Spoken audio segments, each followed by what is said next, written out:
Hey, what's up guys? Welcome to the Honest Block, and in this video I'm just going to quickly cover automated market makers, or AMMs for short. So just a quick overview of what I'm going to talk about. I want to go over why AMMs even exist, kind of like the debate between centralized exchanges versus decentralized exchanges, or not the debate rather, but more of the contrast between the two. What AMMs are. Literally just some smart contracts. What AMMs are used for: maintaining balances within pools of crypto, and the underlying math behind them. So to start off with the current system with centralized exchanges, we have, or abbreviation is SEXs for short. That's actually not how you spell it, but I thought it'd be really cool to put that as a bullet point. You know what I mean? So these are your Coinbases, your Binances, your KuCoins, your Krakens, your literally any exchange you've ever heard anybody put their money and trade crypto on. It's usually a centralized exchange, and they dominate the market. It's like over 90% of the capital that gets moved every day is basically on a centralized exchange. And so they're regulated, and that's why you have the KYC, know your customer. You have to divulge all that information in regards to your name, your address, your social security number, all that jazz. And basically, SEXs essentially follow the traditional Wall Street matchmaking algorithm of market making, which is the bid and ask spreads, where you basically have a bunch of buyers in the blue, a bunch of sellers in the red, and this is the price right here that goes on the x-axis. And you have somebody saying, I want this stock for 99, and somebody saying, I want it for 101. And then until they both agree, okay, let's both buy and sell at 100, then you'll have a official position executed. And this is automated too. By no means is this not automated. So you can argue this is also an automated market maker, but it just follows a more traditional old school style of, exchanging assets.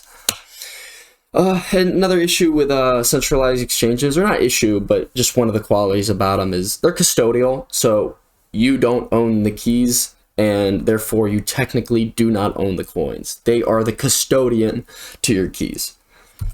And another thing is that they're limited in coin options, because a lot of these exchanges have to go through a lot of red tape within their own organization to basically onboard new coins. They have to do some API connections, and they have to go through a lot of stuff to just basically put one new coin on their exchange. Decentralized exchanges now. So this is your Uniswaps, your Curves, your Pancake swaps, if you've ever heard of them. I know they sound weird, but I promise they'll start to become more familiar as you dive deep into the DEX space. They're decentralized, they're permissionless. You do not need a KYC. You can literally put your money and exchange it on a DEX and trade it on a DEX without giving them your social, without giving them your name and your address. All you need is a crypto wallet like MetaMask. That's the most popular one, and you're ready to go. And because of that, it is non-custodial. You do not need to hold your money in that exchange. It's literally just a, value transfer, essentially. So they don't own your crypto by any means. And there's many coin options. Like, for example, on Uniswap, that's an Ethereum blockchain-based decentralized exchange. So you can literally make an ERC20 token with your name on it. You can literally call it anything. Throw that in a liquidity pool with another cryptocurrency that's heavily adopted, like, Solana or something like that.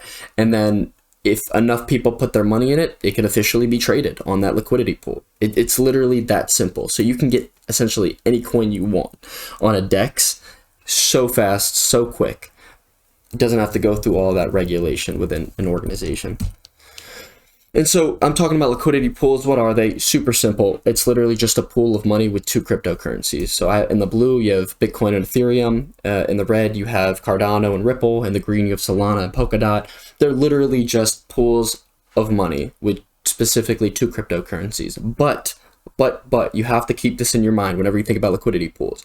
Not the catch, but the basic assumption with a liquidity pool is that the value, the dollar amount value between both cryptocurrencies within that pool will always be equal. It will always be 50-50, will always equal each other. So if you look at the first pool with Ethereum and Bitcoin, basically we know Bitcoin is worth way more than Ethereum. Like one Bitcoin's like 40,000 versus Ethereum's like 25 or 3,000, whatever it is now. Which means that you need to put in way more ETH in this pool to equal 1 BTC. So they will always be equal in terms of dollar amount. Maybe not the shares of how many ETH are in the pool, because obviously they vary in price. But in terms of dollar amount, they will always be equal. Same with Cardano, Ripple. Same with Solana and Polkadot. So that's essentially what an AMM is doing. An AMM is basically adjusting the price to make sure that the pool will always be equal in terms of dollar value. Whenever somebody puts in Bitcoin and receives Ethereum, whenever somebody puts in Cardano, receives Ripple, or puts in Ripple, receives Cardano, the prices will constantly change in the pool because there's less of that asset. There's less or more of each individual asset. So it needs to just be 50-50 at all times. And so that's why the smart contract, in this case the AMM, is just the underpinning of the liquidity pool. It keeps the liquidity pool to function. And they're heavily audited. So what that means is that there's a lot of really intellectual, really smart guys that are in the crypto game that basically create smart contracts, and they audit them to make sure there's no bugs in them. Because if there are any bugs, that's a lot of money that can potentially be stolen and hacked. So they definitely make sure there's no exploitations in the code. Because when there's that billions and billions of dollars being moved within liquidity pools daily, you have to make sure that the smart contracts that are running the AMMs are solid. Rock solid. Okay, so to go over the math behind the AMMs, they follow a simple formula, the constant product formula, where you get basically X times Y is equal to K. That's literally it. X being one of the cryptos, Y being the other crypto, and K being the total. Show them an example. Sorry, I'm a little hard on myself. Okay, so let's make this blue. Okay, so I think a popular one that everybody likes is Bitcoin and Ethereum, because we can all stand behind that. And I think the ratio right now, if I'm not mistaken, because the price fluctuates so much all the time, is for every 1 Bitcoin, you can get like 16 Ethereum. So let's just say that. So in this pool of BTC and ETH, this equal pool of both assets, let's say we have 10 BTC and 160 ETH. That way they're perfectly equal. So in order to use the constant product formula, I have to multiply 10 times 160, and that is equal to 1600. Sorry for the bad handwriting, guys. Okay, so 1600 is the constant product formula, or constant in this case. So it does not change. Okay, so let's say you have some Bitcoin in your hand, right? But you have enough Bitcoin, but the question for you is how much ETH do you want? You're like, you know what? I want to exchange some of my Bitcoin. I want 20 Ethereum. So you take this formula and you just transfer it over. And because you want 20 Ethereum, we know how much Ethereum is going to be in this pool when it's done. So in this case, Bitcoin is the unknown. So we leave Bitcoin as BTC, and we multiply that by 160. And you want 20 Ethereum for yourself. Minus 20 is equal to 1600. So that's 140 ETH. And this is 1600. So because you multiply, we divide 140, divide 140. Now we're just left with BTC on this side. So 1600 divided by 140 is equal to 11.428.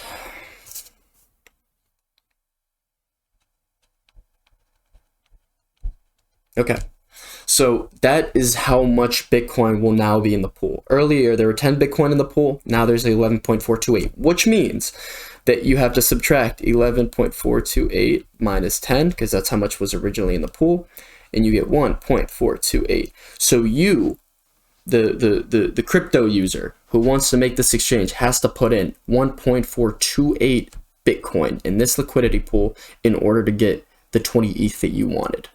Okay, so essentially what you did was you essentially sold your Bitcoin to this pool and bought Ethereum. So now there's less Ethereum in this pool and there's more Bitcoin, which means that the price of the price of Bitcoin went down and the price of ETH went up because there's less ETH, because this 160 is now 140 and this 10 is now 11.428. So the value went up. It's essentially a trade. It's exactly just like how the market making I showed earlier from the traditional style does it, except this is a decentralized liquidity pool where just people come in here and make these exchanges on their own. So to kind of paint the picture of how the prices adjust based on supply and demand in this liquidity pool, I'm going to do another example, except this time I'm going to say I have 1.5 Bitcoin. I have a little more Bitcoin to put in, so I should essentially get at least 20 ETH, right? So this person earlier in this first transaction put in 1.428 Bitcoin in this pool, and they got 20 ETH. They got 20 ETH for themselves. This is the 20 ETH that they took for themselves. They put in 1.428 Bitcoin. I want to put in 1.5 Bitcoin now with the current prices in this liquidity pool. Let's see how much ETH I get. So I would say 11.428, but let me just round it, just make it 4.3 for simplicity. And I want to put in 1.5 Bitcoin. ETH is the unknown in this case because we don't know how much ETH we're going to get. And we set it equal to 1600. So just following this constant product formula, that's all. So 11.43 plus 1.5 is 12.93.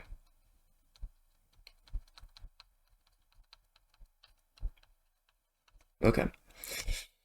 Now I do ETH is equal to 1600 divided by 12.93, just basic algebra.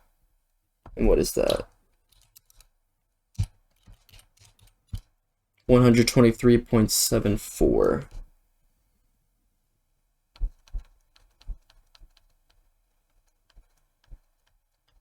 Okay, so that's not how much ETH I'm gonna get.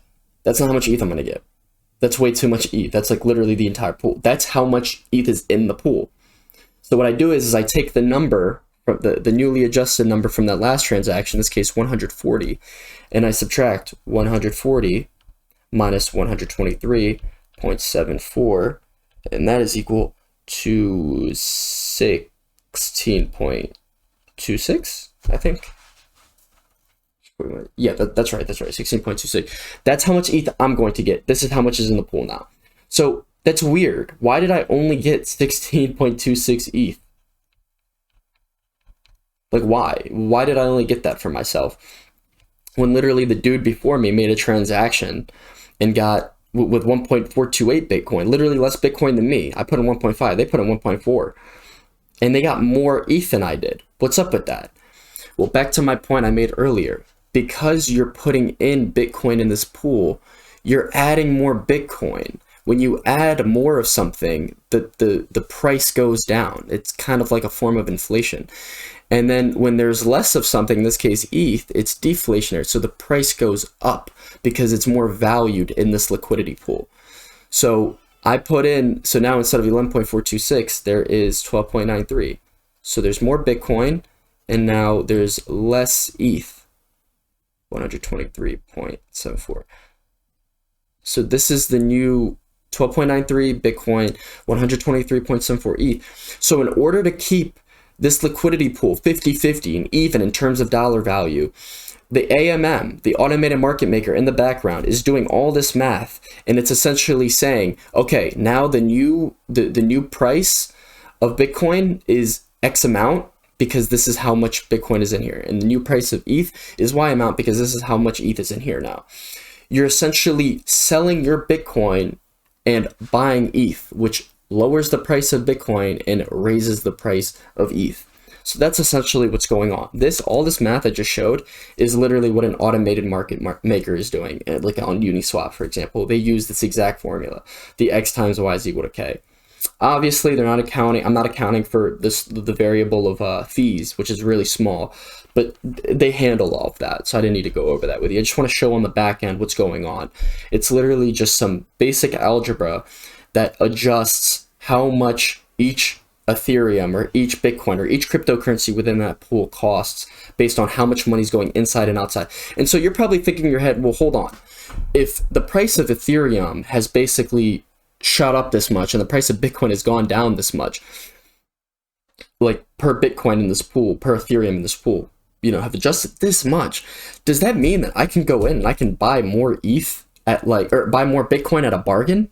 And the answer is yes. And that is exactly what some people do. They're called arbitrage traders, where they go into these liquidity pools, mostly bots. They're automated and like they're computer code that go in these pools. And whenever the price adjusts too heavily based on the market price that's being currently traded of Bitcoin and of Ethereum, they'll come in here and they'll just buy up a bunch of Ethereum or buy up a bunch of Bitcoin, and they'll sell it back to an exchange and essentially make that money.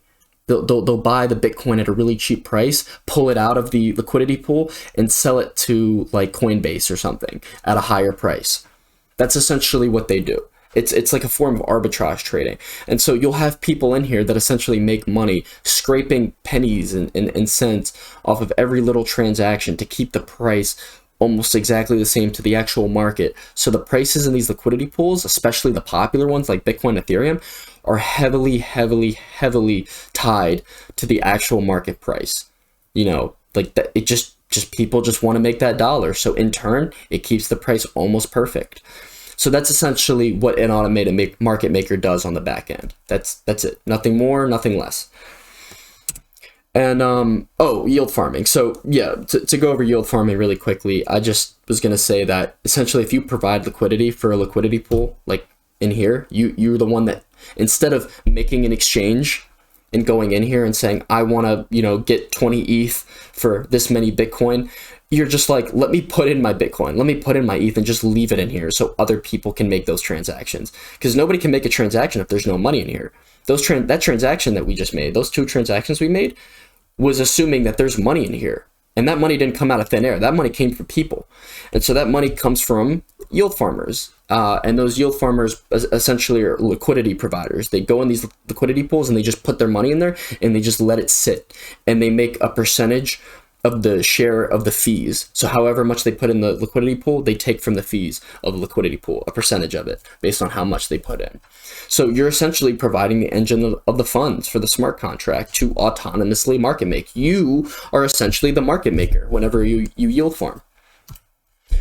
And some other DEX protocols like Uniswap, we just did the constant product formula. MStable uses the constant sum. Balancer uses the constant mean. Curve uses a hybrid formula of some of these.